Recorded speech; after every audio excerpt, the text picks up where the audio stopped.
ಜೇಬಿನಲ್ಲಿ ಫೋನ್ ಇಲ್ಲ, ಜೇಬಿನಲ್ಲಿ ಹೆಚ್ಚು ಹಣ ಇಲ್ಲ, ಮನೆಯಲ್ಲಿ ಎಸಿಗಳಿಲ್ಲ. ಆದರೂ ಆ ತಲೆಮಾರು ನಮ್ಮಿಗಿಂತ 100 ವರ್ಷಗಳು ಹೆಚ್ಚು ಸಂತೋಷವಾಗಿ, ಆರೋಗ್ಯವಾಗಿ ಹೇಗೆ ಬದುಕಿತು? ಅವರ ರಹಸ್ಯ ಏನು? ಈ ತಲೆಮಾರು ಹೋಗಿಬಿಟ್ರೆ ಮತ್ತೆ ನಮಗೆ ಪ್ರೀತಿಯನ್ನು ಹಂಚುವ ಕೈಗಳು, ಕಥೆಗಳು ಹೇಳುವ ಧ್ವನಿಗಳು ಇರಲಾರವು. ನಾವೇನು ಕಳ್ಕೊಳ್ತಿದ್ದೇವೆ ಗೊತ್ತಾ ಸ್ನೇಹಿತರೆ? ಗಮನಿಸಿದ್ದೀರಾ? ನಮ್ಮ ಕಣ್ಣು ಮುಂದೆ ಒಂದು ಯುಗ ಮುಗಿದು ಹೋಗುತ್ತಿದೆ. ನಮಗೆ ಜನ್ಮ ನೀಡಿ ಜೀವನವನ್ನು ಕಲಿಸಿದ ಒಂದು ಮಹಾನ್ ತಲೆಮಾರು ಒಂದೊಂದಾಗಿ ನಮಗೆ ಶಾಶ್ವತ ವಿದಾಯ ಹೇಳುತ್ತಾ ಅಂತರ್ಧಾನವಾಗುತ್ತಿದೆ. ಅವರ ಜೊತೆ ಆ ಆತ್ಮೀಯತೆಗಳು, ಆ ಮೌಲ್ಯಗಳು ಕೂಡ ಹೋಗುತ್ತಿವೆಯೇನೋ ಅನ್ನಿಸುತ್ತದೆ. ಅಸಲಿಗೆ ಏಕೆ ಅಷ್ಟು ಮಹಾನ ತಲೆಮಾರು? ಒಮ್ಮೆ ಹಿಂದಕ್ಕೆ ತಿರುಗಿ ನೋಡೋಣ. ಅದು ಅನ್ನ ತಿನ್ನುವ ಮೊದಲು ಪಕ್ಕದವರ ಹಸಿವನ್ನು ಗುರುತಿಸಿದ ತಲೆಮಾರು. ಮನೆ ಸಣ್ಣದಾಗಿದ್ರೂ ಮನುಷ್ಯರ ನಡುವಿನ ಪ್ರೀತಿ ಮಾತ್ರ ವಿಶಾಲವಾಗಿತ್ತು. ಅವರು ಎಂದಿಗೂ ನಾನು ಎಂದಿಲ್ಲ, ನಾವು ಎಂದೇ ಬದುಕಿದರು. ಉಮ್ಮಡಿ ಕುಟುಂಬಗಳಲ್ಲಿ ಕಷ್ಟ ಸುಖಗಳನ್ನು ಹಂಚಿಕೊಂಡರು. ಆಸ್ತಿಗಿಂತ ಆತ್ಮೀಯತೆಗಳಿಗೆ, ಅನುರಾಗಗಳಿಗೆ ಹೆಚ್ಚಿನ ಪ್ರಾಮುಖ್ಯತೆ ನೀಡಿದ ತಲೆಮಾರು ಅದು.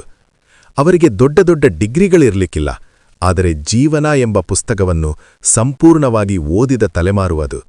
ಗಡಿಯಾರ ಇಲ್ಲದಿದ್ದರೂ ಸೂರ್ಯನನ್ನು ನೋಡಿ ಸಮಯ ಹೇಳುತ್ತಿದ್ದರು. ಕ್ಯಾಲ್ಕುಲೇಟರ್ ಇಲ್ಲದಿದ್ದರೂ ಬಾಯಿಲೆಕ್ಕದಲ್ಲೇ ಜೀವನವನ್ನು ಗೆದ್ದ ಮೇಧಾವಿಗಳು ಅವರು. ಇಂಟರ್ನೆಟ್ ನೋಡದೆ ಅಪಾರ ಜ್ಞಾನವನ್ನು ತುಂಬಿಕೊಂಡರು. ಜಿಪಿಎಸ್ ಇಲ್ಲದಿದ್ದರೂ ಗಮ್ಯವನ್ನು ಖಚಿತವಾಗಿ ತಲುಪುತ್ತಿದ್ದರು. ಆ ದಿನಗಳಲ್ಲಿ ಕೈಯಲ್ಲಿ ಮೊಬೈಲ್ ಫೋನ್ ಇರಲಿಲ್ಲ, ಆದರೆ ಮನಸ್ಸು ತೆರೆದು ಮಾತನಾಡಿಕೊಳ್ಳುವ ಸ್ನೇಹಗಳಿಗೆ ಕೊರತೆ ಇರಲಿಲ್ಲ. ಪೋಸ್ಟ್ ಕಾರ್ಡ್ ಮೇಲೆ ಬರೆದ 4 ಮಾತುಗಳು ಫೋನ್ನಲ್ಲಿ ಗಂಟೆಗಳ ಮಾತಿಗಿಂತ ಹೆಚ್ಚು ಪ್ರೀತಿಯನ್ನು ಹಂಚುತ್ತಿದ್ದವು. ಟಿವಿ ಇಲ್ಲದಿದ್ದರೂ ಬೀದಿ ನಾಟಕಗಳು, ಬುರ್ರಾ ಕಥೆಗಳೊಂದಿಗೆ ಸಮಯವನ್ನು ಆನಂದವಾಗಿ ಕಳೆಯುತ್ತಿದ್ದರು. ತಂತ್ರಜ್ಞಾನ ಇಲ್ಲದಿದ್ದರೂ ಸುಖ ಸಂತೋಷಗಳಿಂದ ಬದುಕಿದ ತಲೆಮಾರು ಅದು. ಎಸಿಗಳು, ಕೂಲರ್ಗಳು ಇಲ್ಲದಿದ್ದರೂ ಹೊರಗಡೆ ಮಂಚ ಹಾಕಿಕೊಂಡು ತಂಪು ಗಾಳಿಯಲ್ಲಿ, ಜಾಬಿಲ್ಲಿ ಅಂದ್ರೆ ಚಂದ್ರ ಬೆಳಕಿನಲ್ಲಿ ಹಾಯಾಗಿ ನಿದ್ರೆ ಮಾಡಿದ ತಲೆಮಾರು ಅದು. ಮಿನರಲ್ ವಾಟರ್ ಗೊತ್ತಿರಲಿಲ್ಲ. ಕೆರೆ ನೀರು, ಬಾವಿ ನೀರು ಕುಡಿದು ಕಲ್ಲು ತಿಂದರೂ ಜೀರ್ಣಿಸಿಕೊಳ್ಳುವ ಶಕ್ತಿ ಅವರದೇ.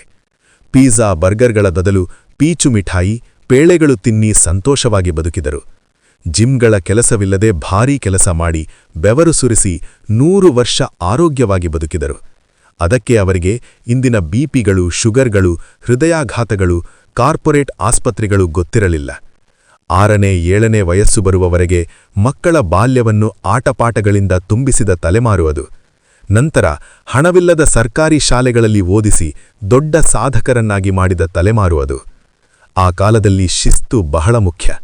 ಶಾಲೆಯಲ್ಲಿ ಶಿಕ್ಷಕರು ಬೈದರೆ ಮನೆಗೆ ಬಂದು ತಾಯಿತಂದೆಯರು ಇನ್ನೂ 2 ಹೊಡೆದು ಶಿಕ್ಷಕರನ್ನು ಪ್ರಶ್ನಿಸುತ್ತಿರಲಿಲ್ಲ. ಅದಕ್ಕೆ ಆ ತಲೆಮಾರಿನ ಮಕ್ಕಳು ಅಷ್ಟು ದೃಢವಾಗಿ ಬೆಳೆದರು. ಅವರು ವ್ಯಾಪಾರದಲ್ಲಿ ಕಲ್ತಿಗೆ ಅವಕಾಶ ನೀಡಲಿಲ್ಲ. ನೀತಿ ನಿಜಾಯಿತಿಯಿಂದ ಯಾರನ್ನೂ ಮೋಸ ಮಾಡದೆ ಬದುಕಿದರು. ತಮ್ಮ ಕಷ್ಟಗಳನ್ನು ಧೈರ್ಯವಾಗಿ ಎದುರಿಸಿದರು. ತ್ಯಾಗಗಳಿಂದ ಮಕ್ಕಳ ಭವಿಷ್ಯಕ್ಕೆ ಅಡಿಪಾಯ ಹಾಕಿದರು. ಜಾತಿ ಮತಗಳ ಪಾರವಾಗಿ ಎಲ್ಲರನ್ನೂ ಸಹೋದರ ಭಾವದಿಂದ ನೋಡಿದ ದೊಡ್ಡ ಮನಸ್ಸು ಅವರದ್ದು. ಅಂತಹ ಅಮೂಲ್ಯ ಮನುಷ್ಯರು ಇಂದು ಒಂದೊಂದಾಗಿ ನಮ್ಮನ್ನು ಬಿಟ್ಟು ಹೋಗುತ್ತಿದ್ದಾರೆ. ಅವರನ್ನು ಕಳೆದುಕೊಳ್ಳುತ್ತಿದ್ದೇವೆ ಅಂದರೆ ಎಲ್ಲವನ್ನೂ ಕಳೆದುಕೊಂಡಂತೆ ಅನ್ನಿಸುತ್ತದೆ. ಆ ತಲೆಮಾರು ಲ್ಯಾಂಟರ್ನ್ ಬೆಳಕಿನಲ್ಲಿ ನಮ್ಮ ಬದುಕಿಗೆ ಬೆಳಕನ್ನು ತುಂಬಿದರೆ, ಈ ತಲೆಮಾರು ವಿದ್ಯುತ್ ದೀಪಗಳ ಬೆಳಕಿನಲ್ಲಿ ಕತ್ತಲನ್ನು ಹೆಚ್ಚಿಸಿಕೊಂಡಿದೆ. ಹೋಗುತ್ತಿರುವ ಆ ತಲೆಮಾರಿನಿಂದ ನಾವು ಆ ಪ್ರೀತಿ, ಆ ಮೌಲ್ಯಗಳನ್ನು ಕಲಿಯದಿದ್ದರೆ ನಮ್ಮ ಭವಿಷ್ಯ ಅಂಧಕಾರವೇ. ಅವರು ಇರುವವರೆಗೆ ಅವರನ್ನು ಪ್ರೀತಿಯಿಂದ ನೋಡೋಣ. ಅವರು ಕಲಿಸಿದ ದಾರಿಯಲ್ಲಿ ನಡೆಯೋಣ. ಹಳೆಯ ತಲೆಮಾರಿನನ್ನು ಗೌರವಿಸಿ. Respect the older generation. ಈ ಕಥೆ ನಿಮ್ಮ ಮನಸ್ಸನ್ನು ತಟ್ಟಿದೆಯಾ? ಹಾಗಿದ್ರೆ ತಪ್ಪದೇ ಒಂದು ಲೈಕ್ ಮಾಡಿ, ನಿಮ್ಮವರ ಜೊತೆ ಹಂಚಿಕೊಳ್ಳಿ.